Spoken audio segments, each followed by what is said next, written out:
Hey guys, welcome to study with Mayank. मैं हूं आपका मयंक और आज ला रहा हूं मैं आपके लिए एनसीईआरटी ज्योग्राफी क्लास 11 से। यहाँ आपकी जो है बुक 1 चल रही थी, भारत भौतिक पर्यावरण।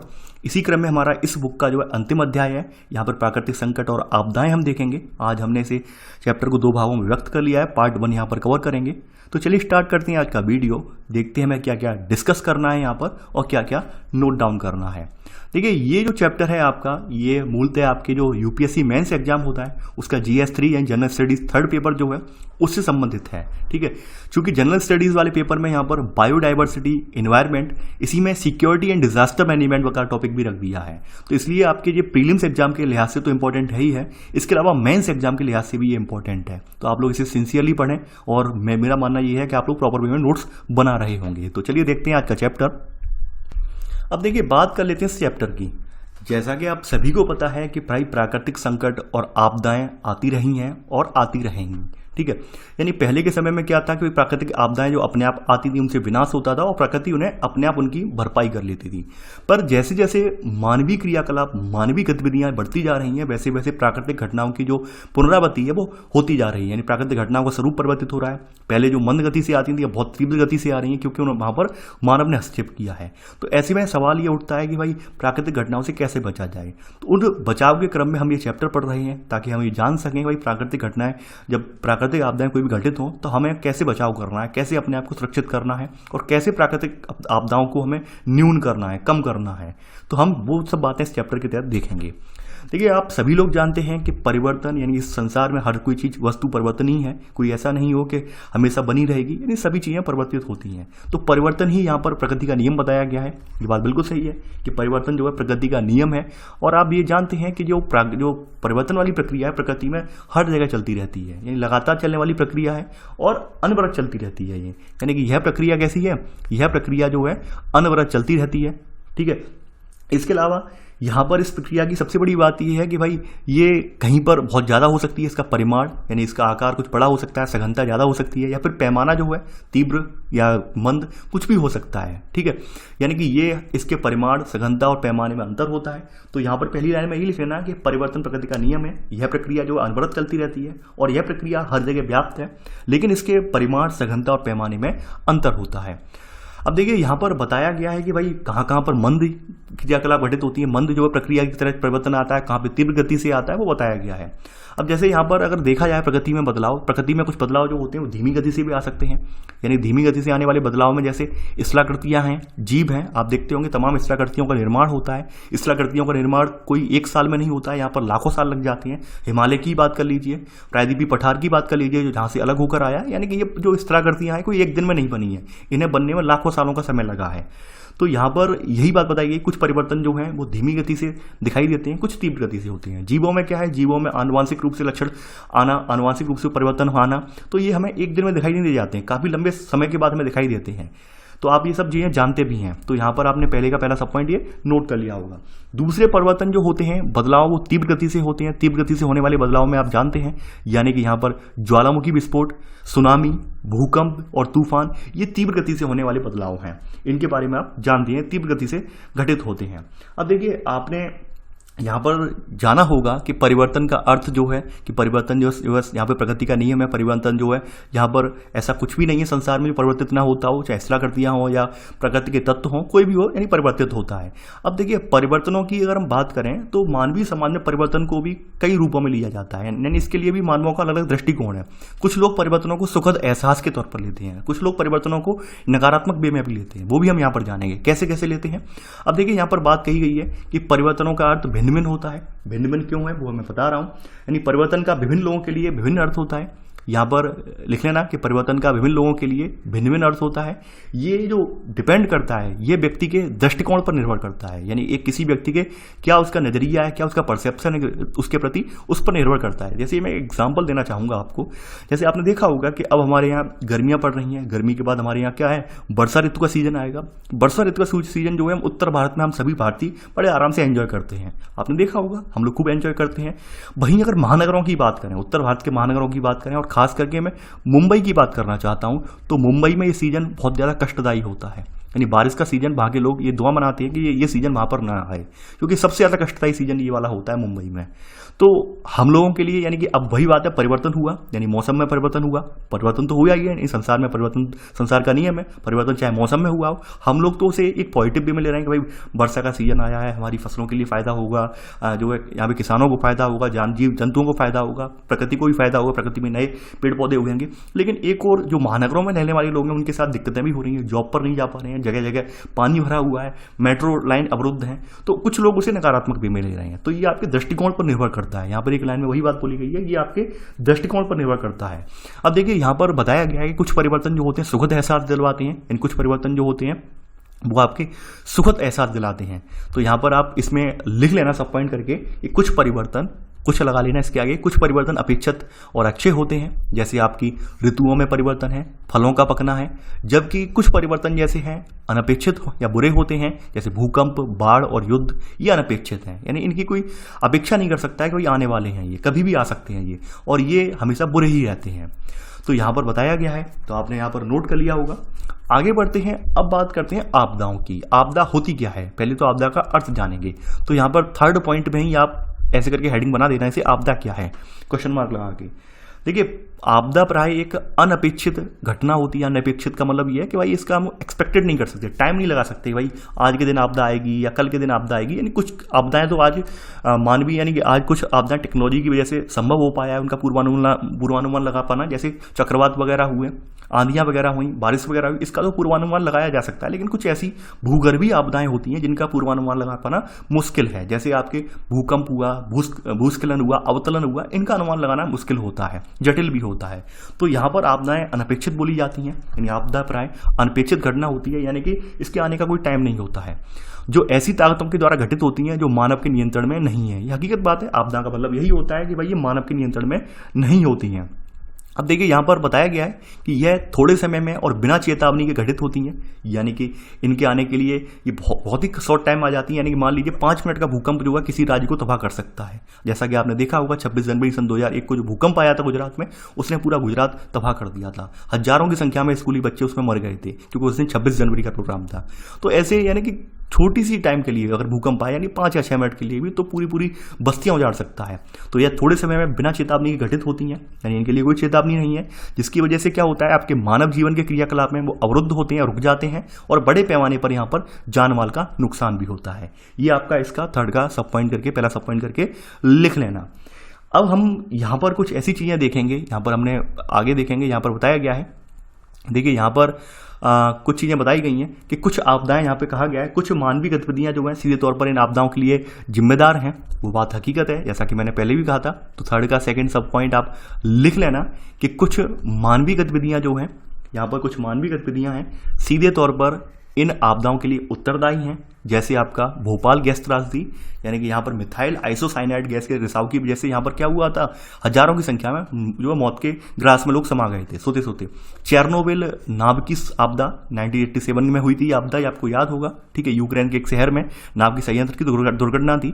युद्ध हुए, CFC यानी क्लोरोफ्लोरोकार्बन, जो आपके रेफ्रिजरेटर में या फिर कूलिंग जो इक्विपमेंट होते हैं वहाँ पर गैस भरी जाती है, इनको वायुमंडल में छोड़ना। ग्रीन हाउसेस आप जानते हैं, ध्वनि, वायु, जल, मिट्टी संबंधी पर्यावरण प्रदूषण आदि आपदाएं, ये सब किसके उदाहरण हैं? ये सब मानवीय क्रियाकलापों के द्वारा आने वाली आपदाओं के उदाहरण हैं। यानी कि सब ये मानवीय क्रियाकलापों के फलस्वरूप ये क्या होता है, वातावरण का संतुलन असंतुलित हो जाता है और फिर प्राकृतिक आपदाएं घटित होती हैं।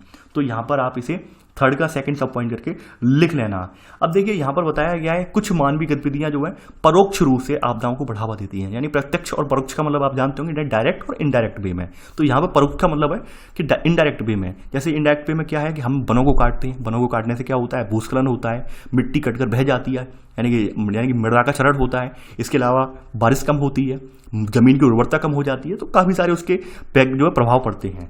तो यहाँ पर आप इसमें अगला सब पॉइंट लिख लेना, यानी कि अब अगला सब पॉइंट आएगा थर्ड का थर्ड सब पॉइंट आप आएगा यहाँ पर, ये कुछ मानवीय गतिविधियाँ परोक्ष रूप से यानी इनडायरेक्ट वे में, जैसे वनों को काटना, जैसे वनों को काटने की वजह से भूस्खलन और बाढ़, भंगुर जमीन पर निर्माण कार्य, ठीक है। भंगुर का मतलब ये होता है यानी कि ऐसी जमीन जो ठोस ना हो, ठीक है, यानी रवेदार टाइप जमीन हो या फिर भुरभुरी जिसे जमीन बोल सकते हैं, वो भंगुर बोला जाता है, यानी कि ठोस जमीन नहीं हो वो।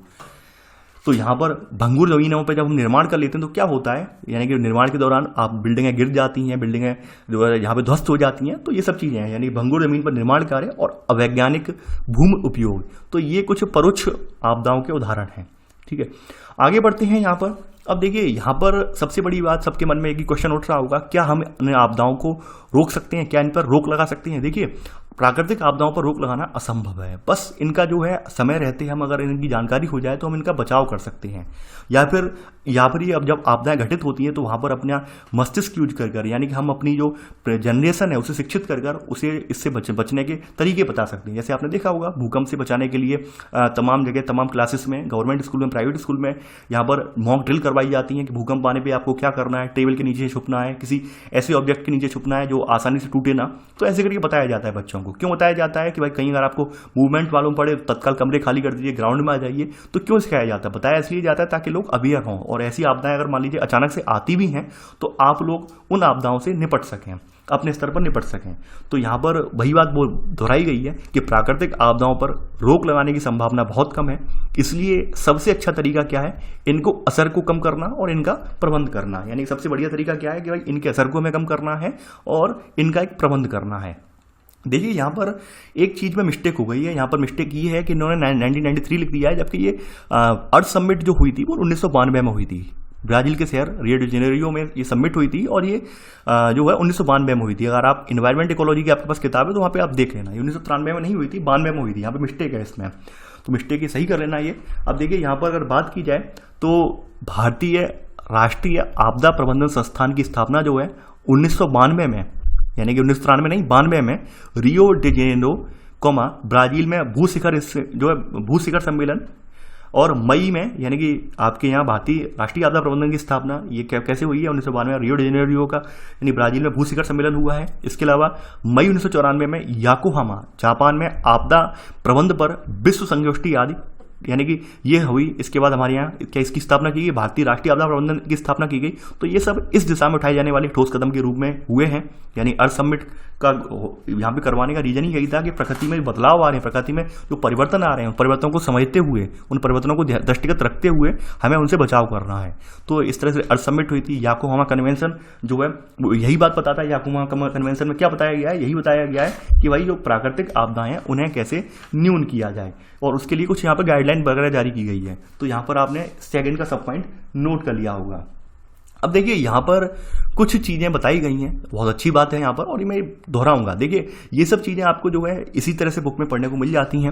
जैसे यहाँ पे बताया गया है कि भाई विद्वान जो है आज के वो आपदा और प्राकृतिक संकट इनमें विभेद करते हैं। यानी कि ये बताया गया है कि प्राय यह देखा गया है कि विद्वान आपदा और प्राकृतिक संकट शब्दों का इस्तेमाल एक दूसरे की जगह पर कर लेते हैं, लेकिन फिर भी इनमें बहुत ज़्यादा अंतर होता है। यानी प्राकृतिक संकट क्या होता है, प्राकृतिक आपदा क्या होती है, तो ये बताया गया है। देखिए ये सब चीज़ें आपको एनसीईआरटी में पढ़ने को मिल रही हैं, ये आपका सौभाग्य है। सही बता रहा हूँ मैं आपको, ये सब आपके लिए दिव्य ज्ञान से कम नहीं है। आप लोग इसकी जो उपेक्षा करते हैं वो लोगों के लिए मैं सबक है ये आपके लिए। यानी बहुत कुछ है एनसीईआरटी में, अगर उसे ढंग से पढ़ें तो यहाँ पर आपदा और संकट क्या है वो भी हम जानेंगे।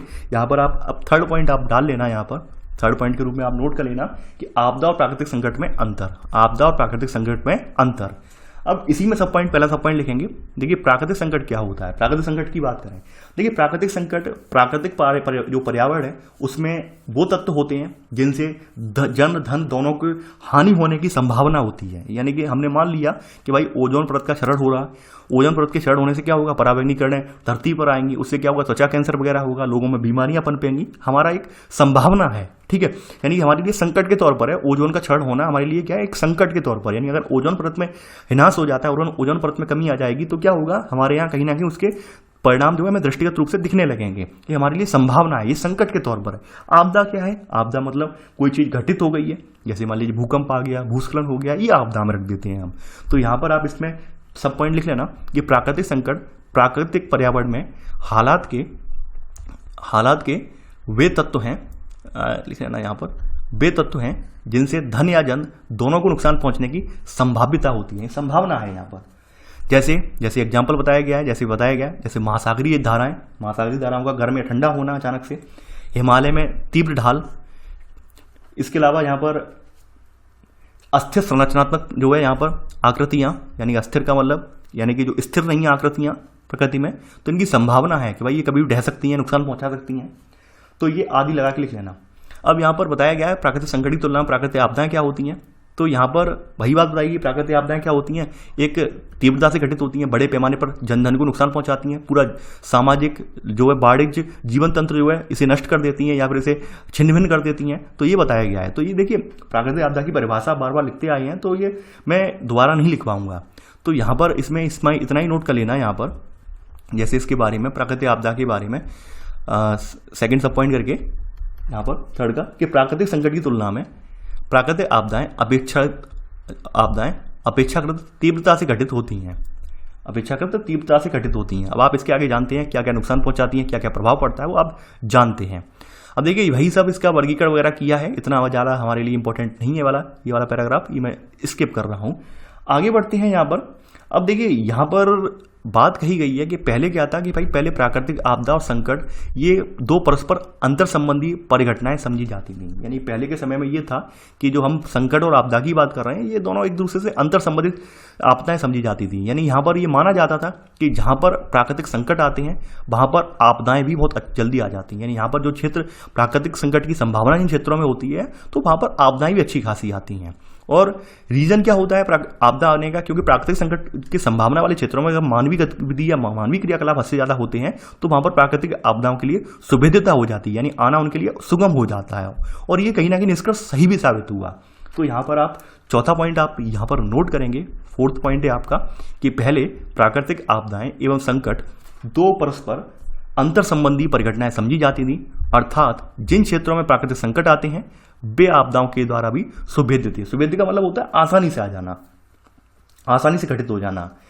तो यहां पर क्या था शुरुआत के दिनों में, देखिए यहाँ पे वही कहानी बताई गई आज से 500 साल पहले। यानी कि जो लोगों को लगता था कि प्राकृतिक संकट वाले एरिया हैं तो वहां पर वो छेड़छाड़ नहीं करता था, लेकिन वर्तमान में मानवीय स्वरूप बदल गया। मानवीय अब क्या है, प्रौद्योगिकी मानव है और कहीं ना कहीं वो औद्योगिक मानव है। औद्योगिक मानव होने की वजह से क्या है, वो प्रकृति का हद से ज्यादा दोहन कर रहा है। अपने रिसोर्सेज की पूर्ति के लिए, धन का अर्जन करने के लिए वो प्रकृति का दोहन करने पर लगा हुआ है। इसकी वजह से जो आपकी जो आपदाओं के लिए ये चीजें सुभेद्य बन गई हैं, यानी प्राकृतिक संकट कहीं ना कहीं सुभेद्यता में परिवर्तित हो गए और आपदाएं लगातार आती जा रही हैं। तो यहाँ पर वही बात बताई गई है कि अतः उस समय क्या था, पहले के समय में अतः उस समय मानव पारिस्थितिक तंत्र के साथ ज़्यादा छेड़छाड़ नहीं करता था और इसलिए इन आपदाओं से नुकसान कम होता था। यानी कि पहले की जो समय में जब मानव छेड़छाड़ नहीं करता था, जो संकट उत्पन्न वाले स्थित इलाके हैं या संकट वाली हमें लगते हैं इलाके हैं तो उन्हें हम छेड़छाड़ नहीं करते थे, तो आपदाएं ज़्यादा तीव्र नहीं आती थी। अब लेकिन समय के साथ साथ सब कुछ परिवर्तित होने लगा। आप लोग जानते हैं, हमने बताया कैसे परिवर्तित होने लगा, कैसे मानव ने प्राकृतिक रिसोर्स का दोहन किया। तो ऐसे करके यहाँ पर वही बात कही है, नदियों के मैदानों में बाढ़ वगैरह आना, सूखा वगैरह पड़ना, भूस्खलन, ये सब चीजें फिर घटित हुई क्रियाएं। अब देखिए यहाँ पर अगला पॉइंट आप लिखेंगे यहाँ पर। अब देखिए यहाँ पर बात करते हैं सबसे पहले आपदा के मुद्दे को कहाँ पर उठाया गया, ये हमारे लिए जानना जरूरी है, क्योंकि ऐतिहासिक दृष्टि से भी और इन्वायरमेंट इकोलॉजी या फिर जियोग्राफी के पोर्शन की दृष्टि से भी। देखिए सन 1989 में संयुक्त राष्ट्र सामान्य असेंबली में इस मुद्दे को, यानी कि जो प्राकृतिक आपदा वाला मुद्दा है, इसको उठाया। इसकी जगह लिख लेना प्राकृतिक मुद्दे को, ठीक है, ये प्राकृतिक आपदा के मुद्दे को उठाया गया था। यहाँ पे लिख लेना सन 1989 में संयुक्त राष्ट्र सामान्य असेंबली में प्राकृतिक आपदा के मुद्दे को उठाया गया।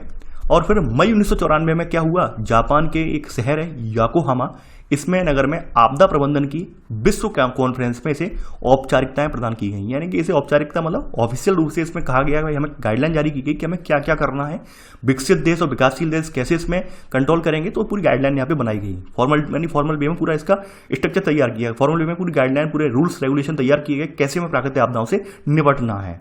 तो अब यहाँ पर हम अगली जो हमारी हेडिंग पड़ेगी वो पड़ेगी योकोहामा रणनीति। योकोहामा रणनीति क्या है वो हम जानेंगे। यानी प्राकृतिक आपदा न्यूनीकरण का अंतर्राष्ट्रीय दशक है और इसे हम योकोहामा रणनीति या योकोहामा कन्वेंशन जो भी कहें इसके नाम से हम जानते हैं, योकोहामा स्ट्रेटेजी के नाम से। अब देखिए यहाँ पर क्या है, ये जापान का शहर है योकोहामा, ये बात आप जानते होंगे। यहाँ पर संयुक्त राष्ट्र के सभी सदस्य देश और अन्य देशों की एक बैठक प्राकृतिक आपदा न्यूनीकरण पर विश्व कॉन्फ्रेंस 23 से लेकर 27 मई 1994 में योकोहामा नगर में हुई थी। और इस बैठक में सभी ने ये बात तो स्वीकार की कि भाई मानवीय क्रियाकलाप या मानवीय गतिविधियों के फलस्वरूप प्राकृतिक आपदाएं जो हैं वो ज़्यादा से ज़्यादा तीव्र गति से आ रही हैं और उनके आना अब सुभेद्य हो गया है, यानी लगातार आती जा रही हैं। तो यहाँ पर फिर वही चीज़ें दृष्टिगत रखी गई कि भाई उनके आने को अब रोका तो नहीं जा सकता, लेकिन हम समय रहते प्रबंधन जरूर कर सकते हैं, प्रबंधन के द्वारा उनसे होने वाले नुकसान को कम कर सकते हैं। तो इसके लिए यहाँ पर कुछ दिशा निर्देश दिए गए। तो यहाँ पर वही बात बताई गई है, यहाँ पर लिख लेना इसी में सब पॉइंट, पहला सब पॉइंट, इसमें यह स्वीकार किया गया कि ये आपदाएं, इसमें यह स्वीकार किया गया कि ये आपदाएं विकासशील देशों के गरीबों एवं साधनहीन समुदायों को अधिक प्रभावित करती हैं, क्योंकि ये देश इनका मुकाबला करने के लिए तैयार नहीं है। यानी कि यहाँ पर ये बात एक्सेप्ट की गई कि वे विकसित देश तो कहीं ना कहीं बच लेते हैं, बच के निकल जाते हैं, क्योंकि उनके पास टेक्नोलॉजी बेटर है, लेकिन जो विकासशील देश हैं, जो विकास के पहिए पर अभी दौड़ रहे हैं देश, उनके पास ना तो संसाधन ज़्यादा बेटर है और ना ही वो इसके लिए भी तैयार हैं। तो यहाँ पर उनके लिए भी यहाँ पर कुछ किया जाए। तो यहाँ पर वही बात आप यहाँ पे दोहराई गई है। यहाँ पे पहले का सब पॉइंट लिख लेना। अब यहाँ पर सेकंड पॉइंट आप लिखेंगे, इन्हें सेकंड नहीं, इसी में पहले का सेकंड सब पॉइंट लिख लेना यहाँ पर कि इसलिए इस बैठक में एक दशक तथा उसके बाद भी इन आपदाओं से होने वाली क्षति को कम करने के लिए क्या अपनाया गया, याकोहामा रणनीति ये अपनाई गई। ठीक है, यानी इसलिए इस बैठक में आपदाओं से होने वाली क्षति को कम करने के लिए करने की रणनीति याकोहामा रणनीति के नाम से अपनाई गई। ये आप लिख लेना। अब देखिए यहाँ पर कुछ प्रस्ताव पारित हुए थे, वो हम देखते हैं। तो यहाँ पर आप सेकंड पॉइंट डाल लेना। यहाँ पर इसमें इस बैठक में पारित प्रस्ताव निम्नलिखित हैं। कौन कौन से प्रस्ताव यहाँ पे पारित हुए वो हम देखते हैं वन बाई वन करके। देखिए पहला प्रस्ताव यहाँ पे बताया गया है। देखिए यहाँ पे कहा गया है कि भाई हर देश की नागरिक है, यानी प्रत्येक देश की जिम्मेदारी है कि अपने जो नागरिक हैं, देश के नागरिक हैं, उनकी रक्षा करना, प्राकृतिक आपदाओं से उनकी रक्षा करना। तो यहाँ पर लिख लेना इसमें कि प्रत्येक देश की प्रमुख जिम्मेदारी है कि वे प्राकृतिक आपदा से अपने नागरिकों की रक्षा करें। पहला तो यहाँ पे तैयार हुआ।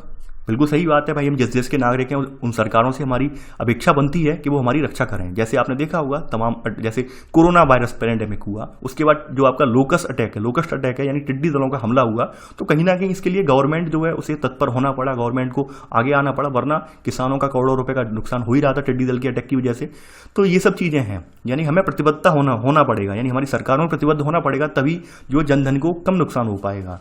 तो यहाँ पर पहला सब पॉइंट आपने नोट कर लिया है। अब इसके अलावा यहाँ पर दूसरी बात कही गई है कि भाई विकासशील देश जो हैं, और विकासशील देशों में उनके अलावा इनके आसपास इनके पड़ोसी अड़ोसी भूबद्ध देश हैं। भूबद्ध देश उन देशों को कहा जाता है इनकी जो सीमाएं हैं किसी समुद्र से टच नहीं करती हैं, उन्हें भू आबद्ध देश या लैंड लॉक्ड कंट्री के नाम से जाना जाता है। ये बात आप जानते होंगे शायद, और मैं बता भी चुका हूँ। जब मैंने वर्ल्ड ज्योग्राफी पढ़ाई थी तो मैंने वहाँ पे बताया था कि भू आबद्ध देश क्या होते हैं, और आपने जाना भी था। तो भू आबद्ध देश हुए या फिर छोटे छोटे द्वीपीय देश हुए। तो यहाँ पर ये फर्ज बनता है, जैसे हमारा भारत बड़ा देश है, तो भारत के आसपास अड़ोसी पड़ोसी देश हैं, जैसे नेपाल हुआ, भूटान हुआ, बांग्लादेश हुआ, और नीचे की तरफ के जो आपके द्वीपीय देश हैं जैसे श्रीलंका हुआ, मालदीव हुआ। तो यहाँ पर अगर आपदाएं आती हैं तो भारत का ये फर्ज बनता है, यानी जैसे अभी वर्तमान गवर्नमेंट निभा भी रही है फर्ज। जैसे आपने देखा था कि कोरोना पैंडेमिक के दौरान हाइड्रोक्सीक्लोरोक्विन दवाई की सप्लाई भी की गई छोटे छोटे देशों में। तो ये हमारी नीति का हिस्सा भी है, यानी हमारी जो एक तरह से कह सकते हैं हमारी ये जो रणनीति बोल सकते हैं, या फिर हमारी जो मैत्री भाव है उसका प्रसार भी हम कर रहे हैं, और कहीं ना कहीं इस कन्वेंशन से बने होने की वजह से भी हम ये सब चीज़ें कर रहे हैं। तो यहाँ पर वही बात कही गई है इसमें सेकंड सब पॉइंट में लिख लेना कि विकासशील देश सबसे छोटे, लिख लेना विकासशील देश सबसे छोटे भूबद्ध देशों तथा छोटे द्वीपीय देशों पर अग्रतापूर्वक ध्यान देंगे। आगे बढ़ते हैं। अब देखिए यहाँ पर थर्ड सब पॉइंट यहाँ पर बताया गया है कि आपदा से बचाव के लिए, यानी यहाँ पे कहा गया है आपदा से बचाव, निवारण एवं तैयारी के लिए राष्ट्रीय स्तर पर हमें कानून बनाना है।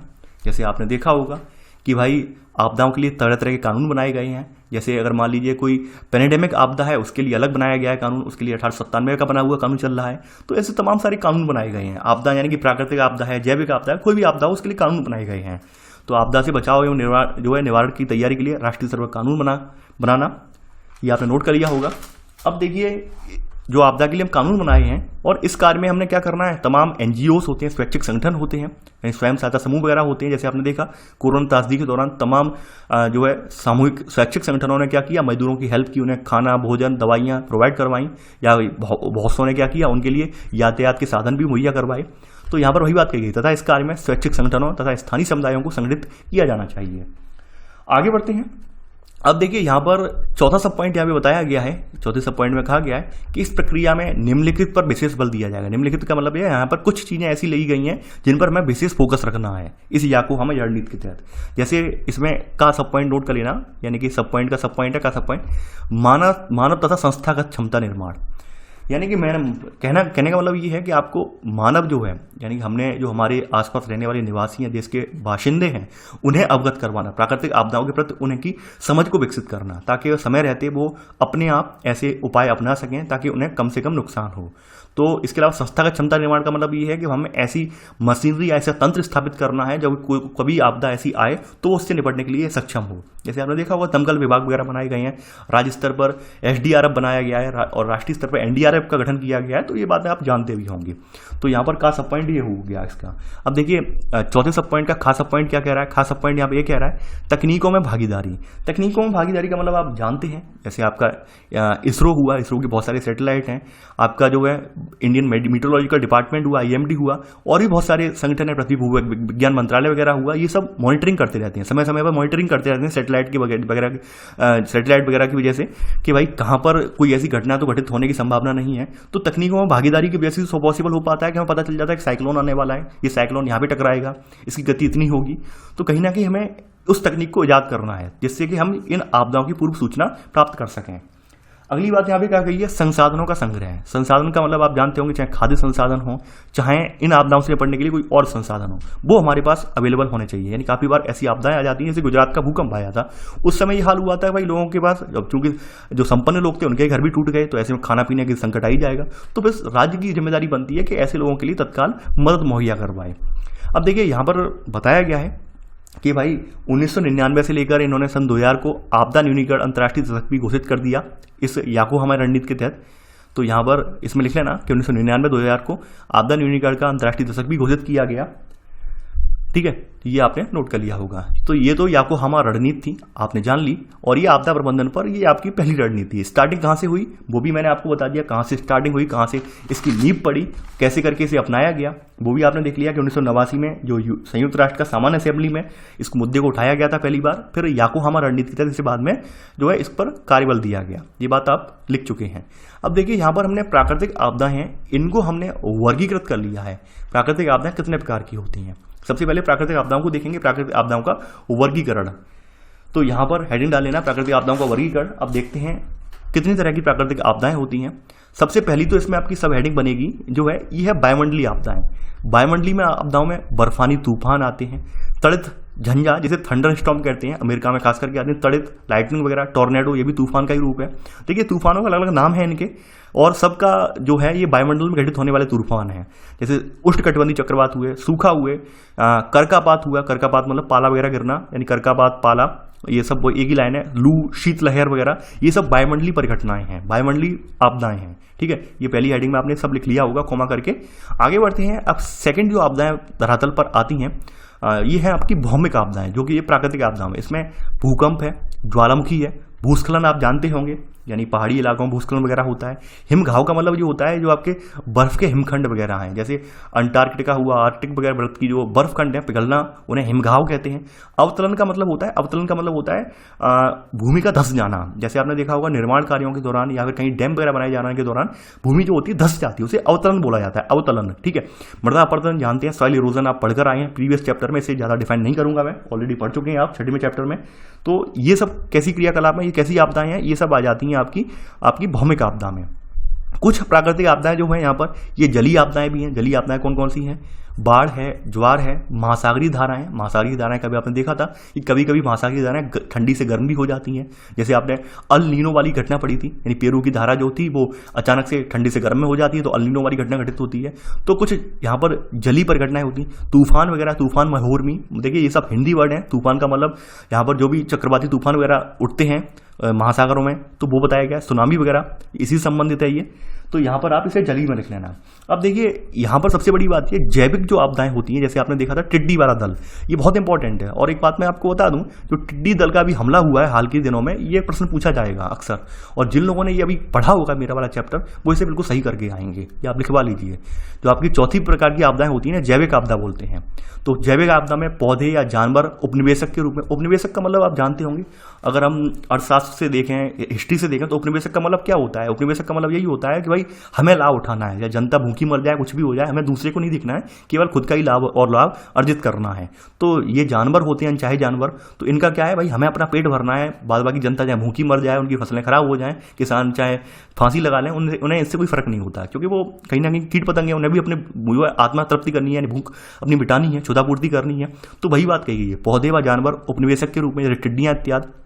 इसके अलावा यहाँ पर कीट हुआ, ग्रसन फफूंद हुई, बैक्टीरिया हुई, वायरल संक्रमण जैसे बर्ड फ्लू, डेंगू इत्यादि। ठीक है, यानी वायरल संक्रमण में आपकी कोरोना को भी हम इसे जैविक आपदा के तौर पर रख सकते हैं, जो जैविक आपदा ही है कोरोना। तो ये हम प्राकृतिक आपदाएं मान के चल रहे हैं यहाँ पर। ठीक है, यानी कि ये वर्गीकरण आपसे पूछा जाएगा, अभी वर्तमान परिप्रेक्ष्य में इसका बहुत ज्यादा रोल है, इसलिए इसे मोस्ट इंपॉर्टेंट के तौर पर याद रखना, क्योंकि अभी अब आप हाल में पढ़ रहे हैं और हाल में ही अभी बहुत सारी आपदाएं घटित भी हुई हैं आपके समाज में, आप देख भी रहे हैं, उनसे जूझ भी रहे हैं अभी प्रेजेंट में। ठीक है, तो उस हिसाब से आप इसे याद रखना। तो यहां पर आपने प्राकृतिक आपदाओं का वर्गीकरण देख लिया। अब चलिए आगे बढ़ते हैं। अब यहां पर बात कही गई है भारत में प्राकृतिक आपदाएं।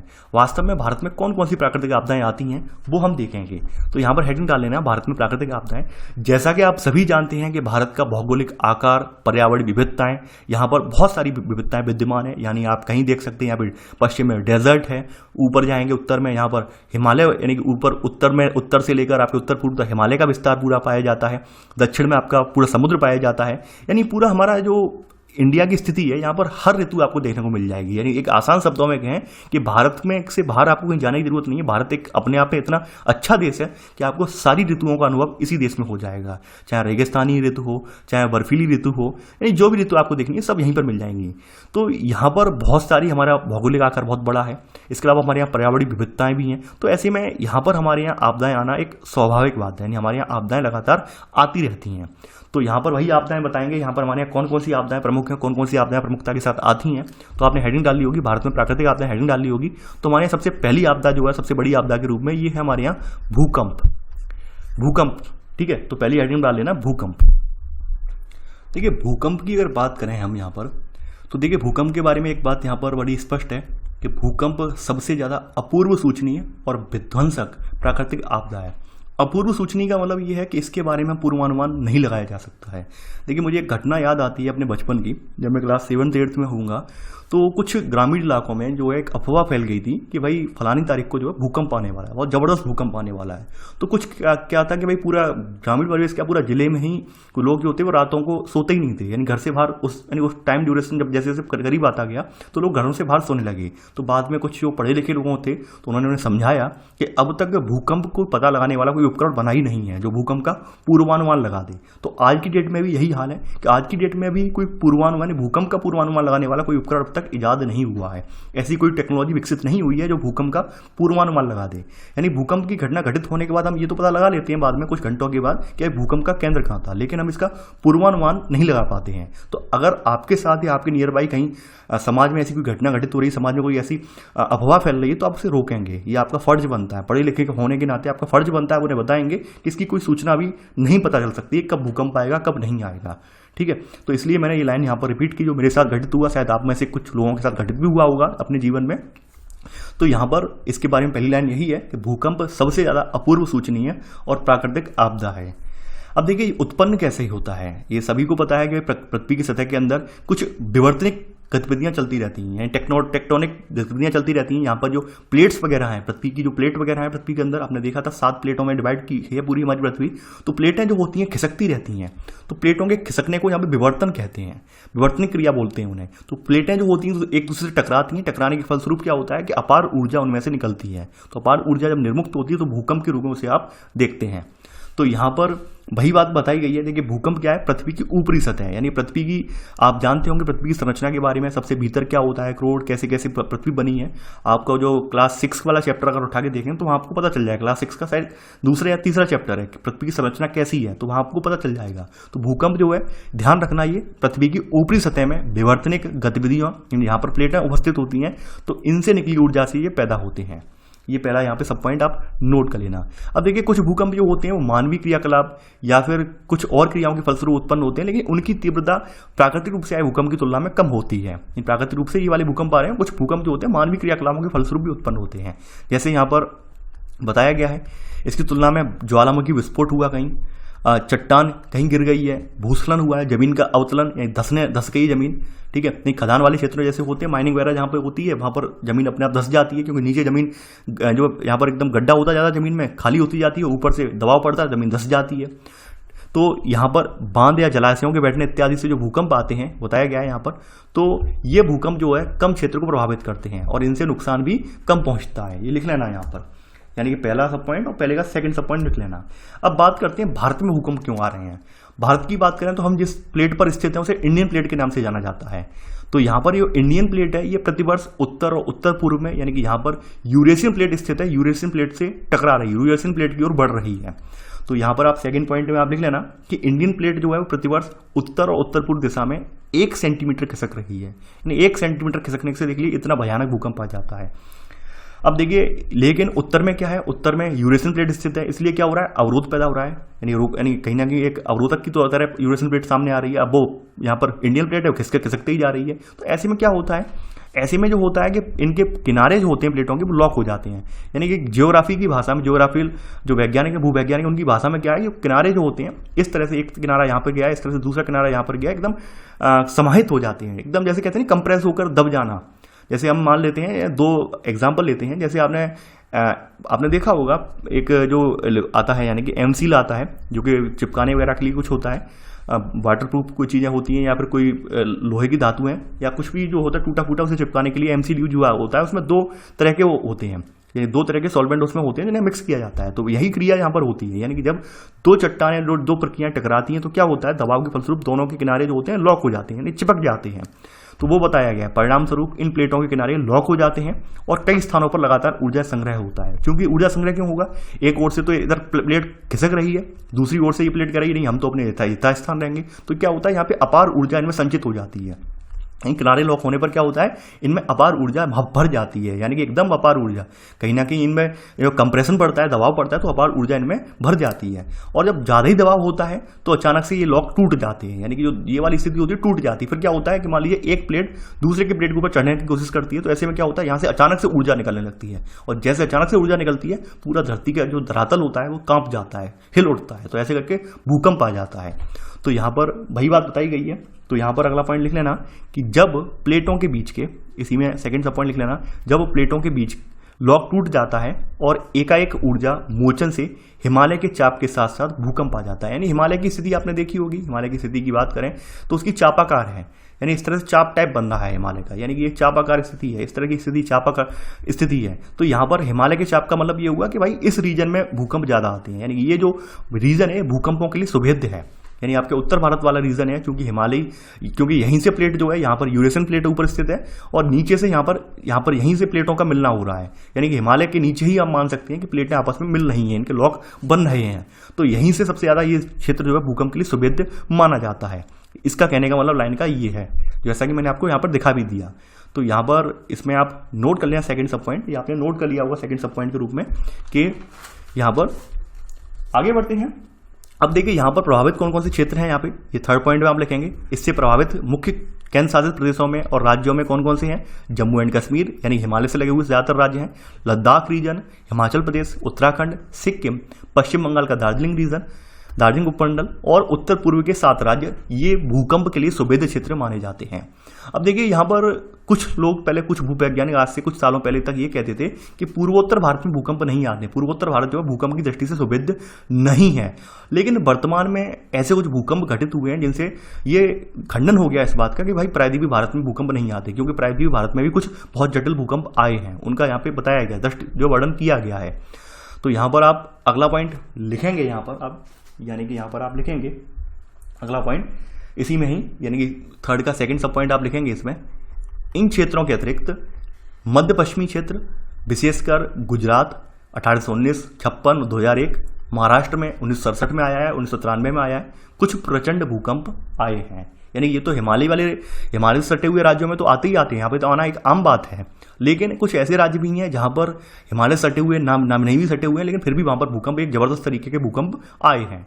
तो ऐसे में जो भूवैज्ञानिक होते हैं, यानी वहाँ बताया गया कि ऐसे में जो भूवैज्ञानिक हैं वो इनकी व्याख्या करने में कठिनाई महसूस करते हैं, यानी उनके सामने एक बड़ी चुनौती हो जाती है। क्योंकि ऊपर वाला सिद्धांत तो समझ में आता है कि भाई ऊपर तो यहाँ पर जो हिमालय है, हिमालय के नीचे यहाँ पर ये तो हिमालय जो है ये उत्पत्ति जो हुई है इन प्लेटों के ऊपर से हुई है, यहाँ पर आप देख पा रहे होंगे। तो यहाँ से तो इंडियन प्लेट चल रही है, यहाँ पर यह है यूरेशियन प्लेट, तो ये इसकी व्याख्या तो कर लेते हैं भूवैज्ञानिक। अब यहाँ वाले की व्याख्या कैसे की जाए, इस रीजन की व्याख्या कैसे की जाए, ये बड़ी यहाँ पर दिक्कत होती है। तो अभी वर्तमान में कुछ यहाँ पर आपकी रिसर्च वगैरह हुई है, वर्तमान में कुछ अध्ययन वगैरह किए गए हैं, तो उनसे ये पता चला है कि यहाँ पर भी एक ऐसा जोन बन रहा है, यानी आपकी इंडियन प्लेट जो है वो भी विभक्त हो रही है। यानी आपकी जो ये वाली प्लेट है, ये नीचे वाली प्लेट है, ये भी विभक्त हो रही है, ये भी टूट रही है, यानी ये यहाँ पर टूट रही है। और इसके टूटने की वजह से इस क्षेत्र में जो है भूकंप की सुविधा बढ़ रही है। ये अभी हाल की दिनों में रिसर्च जो हुई है उससे पता चला है।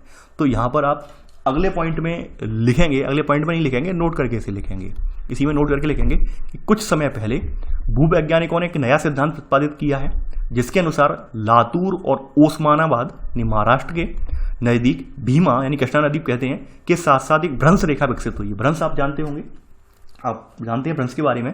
तो भ्रंश की वजह से क्या हुआ है कि भाई यहाँ पर ऊर्जा विमुक्त हो रही है, और ऊर्जा विमुक्त होने की वजह से यहाँ पर समय समय पर भूकंप आ रहे हैं। ये भी हाल में ही अध्ययन हुआ है। तो इस सिद्धांत के अनुसार क्या है कि इंडियन प्लेट टूट रही है, यानी इंडियन प्लेट भी विभक्त हो रही है, और इंडियन प्लेट विभक्त होने की वजह से आपके प्रायद्वीपीय भारत में भूकंप आते हैं। यानी पहले के अध्ययन जो थे, आज से लगभग 20 साल पहले तक के अध्ययन ये मानते थे कि भाई प्रायद्वीपीय भारत में भूकंप नहीं आते हैं, लेकिन हाल के दिनों में अध्ययनों ने ये साबित कर दिया कि भाई प्रायद्वीपीय भारत में भूकंप आ सकते हैं और आए भी हैं, जैसा कि मैंने यहाँ पे आपको लिखवाया है। तो आपने यहाँ पर नोट कर लिया होगा। अब देखिए यहाँ पर बताया गया है कि हमारे यहाँ कुछ ऐसी जगह हैं, कि कुछ ऐसे संस्थान हैं जिन्होंने भूकंप का एनालिसिस करके एक डेटा तैयार किया है, जिसके आधार पर बताया है कि भूकंप के कितने क्षेत्र हैं। तो यहाँ पर आपके राष्ट्रीय भूभौतिकी प्रयोगशाला, भारतीय भूगर्भीय सर्वेक्षण, मौसम विज्ञान विभाग और भारत सरकार, तो इन्होंने लगभग 1200 भूकंपों का गहन विश्लेषण किया। भारत के अंदर आए लगभग 1200 भूकंप हैं, इनका गहनता के साथ विश्लेषण किया और भारत को यहाँ पर 5 भूकंपीय जोनों में, 5 भूकंप क्षेत्रों में बांटा। 5 भूकंप क्षेत्र आपके सामने लिखे हुए हैं, चौथे के सब पॉइंट में लिखे ना। अति अधिक जो है क्षति जोखिम क्षेत्र, यानी अधिक क्षति जोखिम क्षेत्र, मध्यम क्षति जोखिम क्षेत्र, निम्न क्षति जोखिम क्षेत्र या फिर अति निम्न क्षति जोखिम क्षेत्र। देखिए एक करंट के हिसाब से एक बात मैं बता दूं, वर्तमान में अगर आप कोई स्टैंडर्ड बुक उठा के देखेंगे तो वहां पर 4 बताए गए हैं, यानी कि ये वाला जो है ये ऑफिशियली खत्म कर दिया गया है। यानी चौथा वाला जो है अति निम्न क्षति जोखिम क्षेत्र जो है इसे खत्म कर दिया गया है। मात्र यही 4 बचे हैं अभी, यानी अभी 5 नहीं रह गए हैं, अब 4 रह गए हैं। ये मैं आपको आपके अपडेट के लिए, आपके नॉलेज के लिए बता दे रहा हूँ, क्योंकि कुछ लोग ऐसे कहेंगे बाद में सर ये 4 हैं। 4 नहीं है, 5 ही थे, लेकिन एक यहाँ पर ये इसे खत्म कर दिया गया है, यानी अब 4 ही माने जाते हैं। तो ये आपने इसके बारे में लिख लिया होगा। अब देखिए ये तो सब जानते हैं, अति अधिक वाले कौन से होंगे, हिमालय से सटे हुए राज्य अति अधिक वाले होंगे, थोड़ी उनसे दूरी वाले होंगे अधिक क्षति जोखिम क्षेत्र होंगे। तो ये सब आप पते जानते हैं, यहाँ पर ये इसे बताना लिखवाना जरूरी नहीं समझता मैं।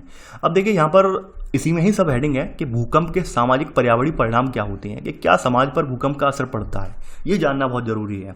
तो आप सभी को पता होगा कि हम जिस समाज में रहते हैं उस समाज में भूकंप का एक बहुत ही बड़ा असर पड़ता है। खास करके जिस समाज में हम रहते हैं तो कहीं ना कहीं हमारी बस्तियां, हम आबादी वाले क्षेत्र भी होते हैं। तो आबादी वाले क्षेत्र जब प्रभावित होते हैं तो हमारे घर, मकान, व्यवसाय सभी प्रभावित होते हैं। तो वही बात कही गई है कि ये न सिर्फ बस्तियों, बुनियादी ढांचे, परिवहन व संचार व्यवस्था को, बल्कि उद्योग और अन्य विकासशील क्रियाओं को भी ये ध्वस्त कर देता है। बिल्कुल सही बात है। इसके अलावा जो लोगों ने पीढ़ियों दर पीढ़ी इनकी जो सामाजिक सांस्कृतिक विरासत है, यानी कि देखा होगा आपने तमाम विरासत के तौर पर कुछ चीज़ें लोग सहेज लेते हैं, जैसे मकान वगैरह हुआ, हवेलियां वगैरह हुई, भवन वगैरह हुए प्राचीन, उन्हें सहेज लेते हैं। तो पुराने भवन जो होते हैं भूकंप के झटकों में टूट जाते हैं। तो वो बात यहाँ पर लिखी हुई है। ऐसे करके इसका जो है सामाजिक पर्यावरण में परिणाम देखने को मिलता है। तो आप ये लाइन यहाँ से लेकर यहाँ तक ये नोट कर लेना भूकंप के सामाजिक पर्यावरणीय परिणाम में। देखिए इन सब में जो कॉमे के रूप में जो लाइनें लिखी हुई हैं इन पर आप पूरा 200 लाइन की व्याख्या कर सकते हो। बस्तियों पर क्या असर पड़ेगा, बुनियादी ढांचे जो हैं उन पर क्या असर पड़ेगा, हमारी जो परिवहन व्यवस्था है उस पर क्या असर पड़ेगा, उद्योग धंधों पर क्या असर पड़ेगा, सामाजिक सांस्कृतिक जो विरासत है हमारी विरासत पर क्या असर पड़ेगा। यानी कि यहाँ पर सबसे अच्छा एक ही पॉइंट में आपके यहाँ पे 4-5 पॉइंट लिखे हैं और इन्हीं पर आप अपनी पूरी व्याख्या दे सकते हैं। यही एनसीईआरटी का फायदा भी होता है। लेकिन आप लोग बहुत बार क्या होता है ये सब चीज़ों को नोटिस नहीं कर पाते हैं कि भाई इसमें कहना क्या चाह रहा है, इसमें बहुत कुछ अर्थ है इसका, तो आपने यहाँ पर नोट कर लिया होगा। आगे बढ़ते हैं। यहाँ पर अब बताया गया है कि भूकंप के प्रभाव, यानी भूकंप के प्रभाव में बताया गया है कौन कौन से भूकंप के क्या क्या प्रभाव पड़ते हैं। जमीन पर क्या पड़ता है, मानव तंत्र स्ट्रक्चर जो है इस पर क्या पड़ता है, जल पर क्या प्रभाव पड़ता है वो बताया गया है। तो अगली हेडिंग सी में डाल लेना भूकंप के प्रभाव। तो इसमें पहली सब हेडिंग है भूतल पर दरारें पड़ना, इसके अलावा बस्तियों में नुकसान होना, भूस्खलन होना यानी जमीन वगैरह खिसकना, यानी जमीन वगैरह खिसकना वगैरह होता है। द्रवीकरण का मतलब ये होता है कि भाई जमीन के अंदर से कुछ पदार्थ वगैरह होते हैं बाहर निकल आना द्रव के रूप में, द्रवीकरण। भूदबाव की स्थिति क्रिएट होना। इसके अलावा लिखा है संभावित श्रृंखला प्रतिक्रिया, यानी और कुछ संभावित जो क्रियाकलाप हो सकते हैं वो हो सकते हैं। भाई यहाँ पे बताया गया है दरारें पड़ना, खिसकना, यानी कि सेकंड सब पॉइंट आपका जो मानव के ढांचे पे दरारें पड़ जाती हैं, खिसकना नहीं मानव का ढांचा है दरारें पड़ जाती हैं, खिसक जाते हैं, बिल्डिंगें उलट जाती हैं, आकुंचन होता है इसमें, एकदम गिर जाती हैं एकदम, या फिर फैल के गिर जाती हैं। निपात का मतलब यानी गिर जाना, निपात का अर्थ ये होता है फॉल डाउन या गिर जाना। तो ये सब क्रियाएं होती हैं। जल पर देखें तो गहरी गहरी लहरें उठती हैं। जल गतिशीलता होती है, यानी कई बार क्या होता है स्थिर जल होता है वो गतिशील होने लगता है, दबाव क्रिएट होता है, सुनामी आ जाती है। ये भूकंप के प्रभाव हैं, यानी तीनों स्तरों पे आपको प्रभाव बता दिए। भूतल पे क्या पड़ते हैं, मानवीय तो ढांचों पर क्या पड़ते हैं और जल पर क्या पड़ते हैं। आप इन सब पर लगभग 50-50 लाइनें बड़े आराम से लिख सकते हैं। ठीक है, तो यहाँ पर आपने ये नोट कर लिया होगा, भूकंप के प्रभाव आपने देख लिए। अब देखिए, अब बात आती है कि भाई भूकंप इसका पूर्वानुमान लगाना पाना बहुत मुश्किल है। तो ऐसे में सवाल ये उठता है भाई कंट्रोल कैसे किया जाए, क्या उपाय अपनाए जाए जिससे कि हम भूकंप को रोक पाएं। देखिए यहाँ पर भूकंप के प्रभाव में कुछ और आपदाएं भी घटित होती हैं। जैसे तमाम बार क्या होती हैं कि यहाँ पे कहा गया पृथ्वी की परपटी पर धरातलीय भूकंपीय तरंगें दरार डाल देती हैं।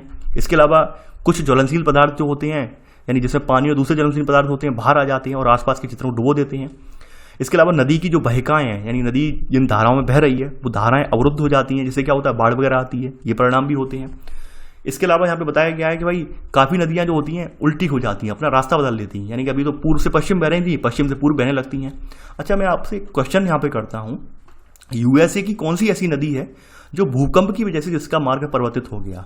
ये मैं वर्ल्ड ज्योग्राफी वाले पोर्शन में पढ़ा चुका हूँ और आपको थोड़ा सा अपनी किताबें जो हैं वो खोल के देखनी पड़ेंगे, नोट्स आपको दोबारा अपने खोल के देखने पड़ेंगे और आप कमेंट में ये बताएंगे कि यूएसए की कौन सी नदी है जो भूकंप की वजह से जिसका रास्ता परिवर्तित हो गया।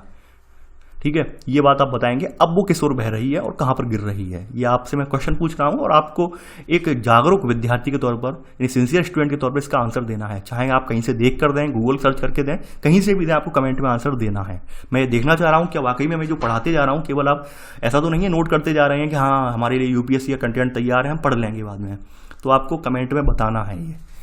तो यहाँ पर ये भी कुछ परिणाम बताए गए हैं इसके। देखिए, लिखना जरूरी नहीं है, ये सब बातें मौखिक रूप से याद कर लीजिए, इतना ये सब ऊपर तो लिख ही चुके हैं आप।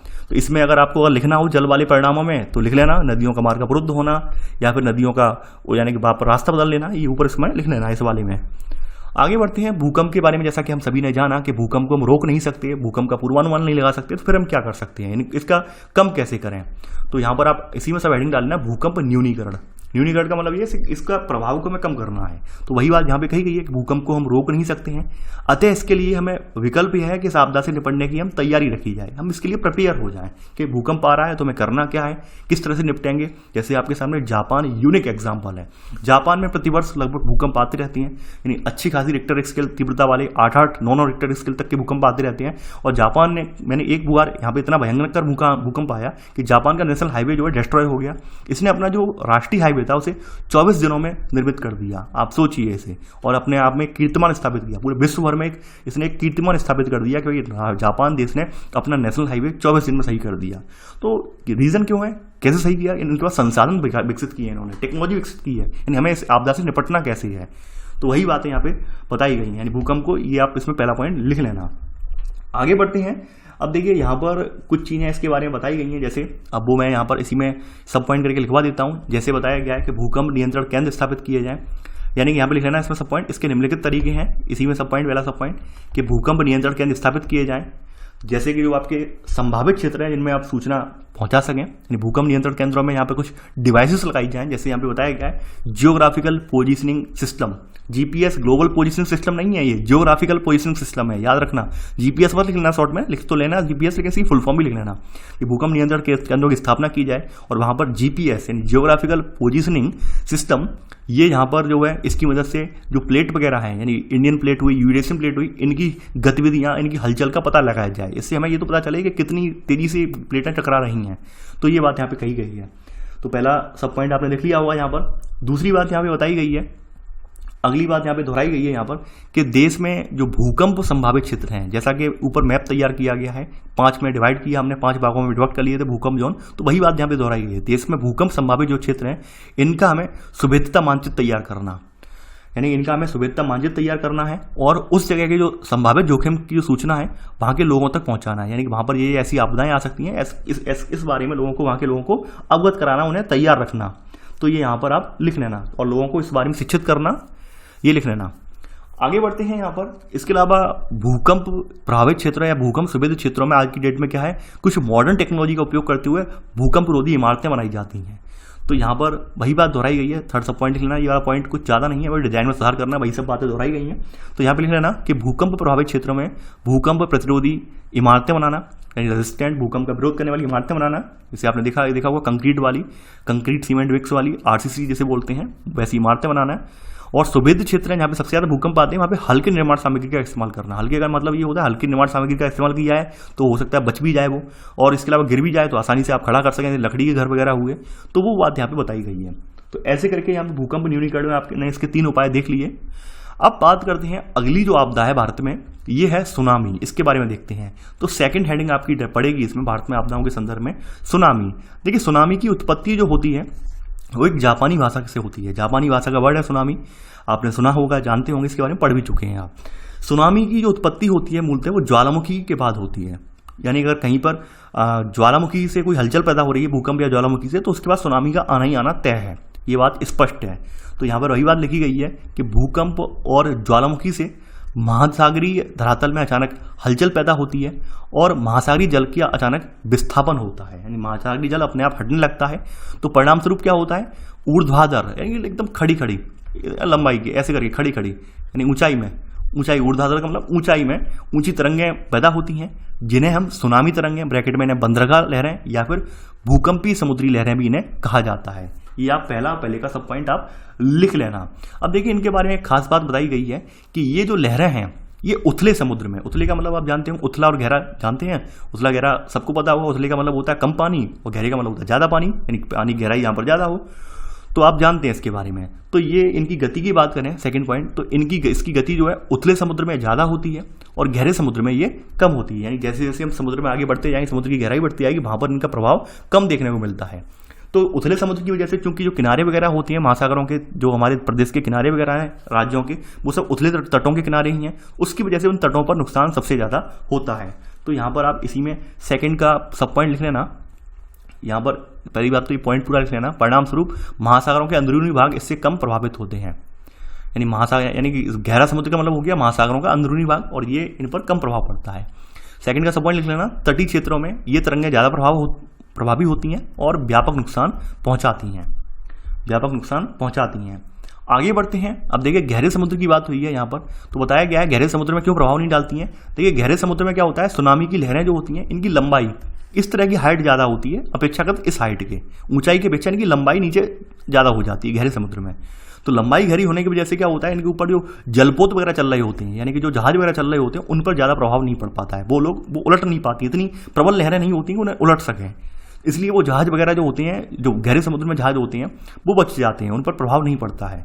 तो वही बात जहाँ पे कही गई है थर्ड पॉइंट में कि गहरे समुद्र में सुनामी की लहरों की लंबाई अधिक होती है और ऊंचाई कम होती है, इसलिए समुद्र में जलपोत, यहाँ पर लिख लेना, इसलिए समुद्र में, ये देखिए ये वाला पॉइंट लिखवाऊंगा मैं, इसलिए समुद्र में जलपोत पर सुनामी का कोई विशेष प्रभाव नहीं पड़ता, ये इसमें लिख लेना थर्ड पॉइंट में। इसलिए समुद्र में जलपोत पर सुनामी का कोई विशेष प्रभाव नहीं पड़ता, यानी जो जलपोत गहरे समुद्र में चल रहे होते हैं या बीचों बीच महासागरों में होते हैं, उन पर सुनामी का कोई असर नहीं पड़ता। और वही जो जलपोत जो है किसी तटीय किनारे पर स्थित होते हैं, वो वहां पर उन्हें बहुत ज्यादा नुकसान पहुंचता है। तो ये आपने लिख लिया होगा थर्ड पॉइंट। अब थर्ड का सब पॉइंट यहाँ हम देखेंगे। अब देखिए बताया गया है इसके विपरीत जो उथले समुद्र होते हैं वहाँ पे क्या होता है, यानी इसके विपरीत जब सुनामी उथले समुद्र में प्रवेश करती है तो यहाँ पर इसकी लंबाई कम होती जाती है। लंबाई कम होने की वजह से क्या होता है, ये लंबाई जैसे जैसे कम होती जाएगी तो क्या होगा, ऊंचाई बढ़ने लगेगी, यानी ये लंबाई ऊपर बढ़ती जाएगी। तो यहाँ पे बताया गया है कि इसके विपरीत जब सुनामी उथले समुद्र में प्रवेश करती है, यानी कम गहरे समुद्र में प्रवेश करती है, इसकी तरंगों की लंबाई कम हो जाती है, ठीक है। और लंबाई कम होने की वजह से क्या होता है कि ऊंचाई बढ़ती जाती है, यानी इसके विपरीत यानी लंबाई कम होती चली जाती है और ऊंचाई जो होती है इनकी 15 मीटर या इससे अधिक पहुंच जाती है। ब्रैकेट में लेना 15 मीटर या इससे अधिक, और इनकी ऊंचाई ब्रैकेट में 15 मीटर या उससे अधिक बढ़ती जाती है, जिससे तटीय क्षेत्र में भीषण विध्वंस होता है। और इसलिए इन्हें क्या कहते हैं, उथले जल की तरंगें भी कहते हैं, ये लिख लेना इसी में। और इसलिए इन्हें क्या कहते हैं, उथले जल की तरंगें। तो ये तो आपने सुनामी की बारे में जान लिया कि सुनामी होती क्या है, किस तरह से अपना प्रभाव दिखाती है, वो आपने देख लिया। अब देखिए हमारे यहाँ जो सुनामी प्रभावित क्षेत्र है उनका वर्गीकरण किया गया है। तो सुनामी कहाँ कहाँ पे आती है आपके आसपास में, तो चौथा पॉइंट आपका है, चौथा पॉइंट आप लिखेंगे सुनामी आमतौर पर प्रशांत महासागरीय तट हैं जिसमें आपके अलास्का का रीजन आ गया, जापान का फिलीपाइन द्वीप समूह है, दक्षिण पूर्व एशिया के दूसरे द्वीप हैं, इंडोनेशिया और मलेशिया के द्वीप समूह हैं, हिंद महासागर में म्यांमार, श्रीलंका और भारत के तटीय क्षेत्र हैं, ये सुनामी की दृष्टि से सुवेद्य माने जाते हैं। तो ये चौथा पॉइंट आप लिख लेना आप, यानी कि पूरा का पूरा ये आपको उतारना है कहाँ कहाँ पर ये आते हैं। तो पूरा यहाँ पे आपको सामने लिस्ट दे दी है और यही सबसे ज़्यादा प्रभावित क्षेत्र है सुनामी से, तो आपने देख लिया होगा।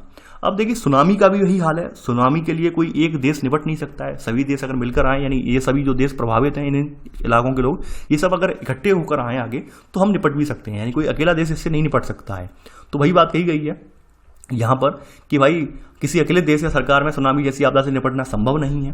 पांचवा पॉइंट यही बताया गया है कि किसी अकेले देश या सरकार के लिए सुनामी जैसी आपदा से निपटना संभव नहीं है। अतः इसके लिए क्या किया गया है, अतः इसके लिए अंतर्राष्ट्रीय, यहाँ पर लिखा ना, अतः इसके लिए हमने क्या किया है कि अंतर्राष्ट्रीय स्तर के प्रयास आवश्यक हैं, यानी हमने इसके लिए अंतर्राष्ट्रीय स्तर के प्रयास, ये हटा लेना प्रयास, 26 दिसंबर सन 2000 को आई सुनामी के बाद किए, यानी आई सुनामी के बाद किए गए। 26 दिसंबर 2004 को सबसे भयानक सुनामी आई थी, इसमें लगभग 5 लाख लोगों की मृत्यु हुई थी। तो उसके बाद हमने अंतर्राष्ट्रीय स्तर पर प्रयास किए हैं, कुछ संगठन बनाए हैं जो कि सुनामी से निपटने के लिए प्रतिबद्ध हैं। तो ये आपने यहाँ पर लिख लिया होगा, इसी में सब पॉइंट लिख लेना कि इस आपदा के बाद या इस सुनामी के बाद भारत ने अंतर्राष्ट्रीय सुनामी चेतावनी तंत्र में शामिल होने का फैसला किया। यानी कि ये आपकी 26 दिसंबर वाली आपदा जो होती भारत की तटों पे बहुत ज़्यादा नुकसान पहुंचाया, इसके बाद भारत ने अभी इन जो संगठन है इसमें शामिल होने का फैसला कर लिया। तो भाई ये तो था आज का आपका लेक्चर। अब आपकी देखिए थर्ड वाली कल वाली हेडिंग इसमें डाल दीजिए। तीसरा आपका जो भारत में आपदा का प्रकार जो है ये है थर्ड हेडिंग के तौर पर उष्णकटिबंधीय चक्रवात, और कल हम यानी अगले वीडियो में इसके बारे में हम जानेंगे। तो ऐसे करके आज आपका जो है यहाँ पर हमने पार्ट 1 कवर कर दिया है। आई होप आपको पार्ट 1 पसंद आया होगा। देखिए मेरी पूरी कोशिश रहती है कि भाई आप लोगों को प्रामाणिक कंटेंट मिले और कंटेंट ऐसा हो जो आपकी समझ में आए, ताकि आप जो है आसानी से जो है कोई भी एग्जाम जो आराम से फाइट कर सकें। देखिए एनसीईआरटी सभी को पढ़ना चाहिए। मेरा मानना ये है कि आप जो डायरेक्ट स्टैंडर्ड बुक पर पहुंच जाते हैं, स्टैंडर्ड बुक पर डायरेक्ट पहुंचने से ये होता है कि आपको समझ में कुछ नहीं आता है वहाँ पर, और इसलिए आपको एनसीईआरटी अगर आप अच्छे से कोई पढ़ाने वाला है तो आप वहाँ पे पढ़िए। और देखिए सबसे बड़ी बात यह है कि मेरा जो एक्सपेरिमेंट जो रहा वो बिल्कुल सफल रहा। अक्सर मैंने देखा था यूट्यूब चैनलों वगैरह पर, यहाँ पर 1 मिनट और लूंगा मैं आपका, कि मैंने देखा था कि क्या लोग क्या करते थे कि भाई एनसीईआरटी में से 5 टॉपिक निकाल लाए, 5 टॉपिक लिख दिए ऐसे करके और बता दिया एनसीईआरटी पूरी हो गई। लेकिन मैंने देखा कि भाई एनसीईआरटी पढ़ने से लाभ क्या हो रहा है। ऐसे एनसीईआरटी पढ़ने से आपको जो भाषा के विशिष्ट वर्ड हैं वो तो मिल ही नहीं पा रहे हैं, आप उनका अर्थ जान ही नहीं पा रहे हैं। आपने सामान्य भाषा में तो हर कोई समझा देता है, जो विशिष्ट वर्ड है वो कैसे समझाए जाए। यानी आप एग्जाम में जब जाएंगे, मेंस एग्जाम लिखेंगे तो वहां पर वो विशिष्ट वर्ड लिखने की जरूरत पड़ती है। अब विशिष्ट वर्ड तभी लिखेंगे जब आपने विशिष्ट वर्ड देखे होंगे, पढ़े होंगे। तो इसलिए मैंने यहाँ पर ये एक्सपेरिमेंट यही किया कि भाई मैंने डायरेक्ट बुक उठाऊंगा और डायरेक्ट बुक के पैराग्राफ से आपको समझाऊंगा और वहां से नोट्स भी बनवाऊंगा। तो उसका प्रभाव ये पड़ा, काफी सारे स्टूडेंट जो थे फेवर किया। कुछ स्टूडेंट जो है 100 में से लगभग 1-2 स्टूडेंट 2% स्टूडेंट ऐसे थे, उन्होंने कहा नहीं सर ये तो बहुत लंबा पड़ रहा है। लंबा ये नहीं पड़ रहा है, इससे फायदा भी हो रहा है, आपका मेंस साथ के साथ कवर हो रहा है। मेंस के लिए आपको अलग से नहीं भटकना पड़ेगा भाई मेंस के अलग से नोट्स बनाए, हम यहीं साथ के साथ कवर हो रहा है। तो आप लोग जुड़े रहिए मेरे साथ। और देखिए आप लोग कुछ दिनों से मैं नोटिस कर रहा हूँ 4-6 दिन से कि आप लोग वीडियो को लाइक शेयर नहीं कर रहे हैं। ये आपसे मतलब बार बार मैं कह के थक गया हूँ। जितने भी लोग वीडियो देखते हैं कम से कम वीडियो को लाइक शेयर करते रहिए, ताकि जो नए अभ्यर्थी हैं वो चैनल से जुड़ सकें। तो चलिए आज के लिए बस इतना ही। इस वीडियो से रिलेटेड आपका जो MCQ वाला लिंक है वो मैंने यहाँ पर आई बटन पे दे दिया है। आप उस लिंक पर जाकर इस वीडियो से रिलेटेड जो चैप्टर से रिलेटेड MCQ है उसे आप देख सकते हैं। उसका लिंक मैंने यहाँ पे नीचे डिस्क्रिप्शन बॉक्स है वहाँ पर भी दे दिया है, तो वहाँ पर जाकर आप MCQ वाला वीडियो देख लीजिए और आपको पता चल जाएगा कि आपने इस चैप्टर से कितना सीखा है। तो चलिए आज के लिए बस इतना ही। आई होप आपको लेक्चर पसंद आया होगा। Thanks for watching. जय हिंद।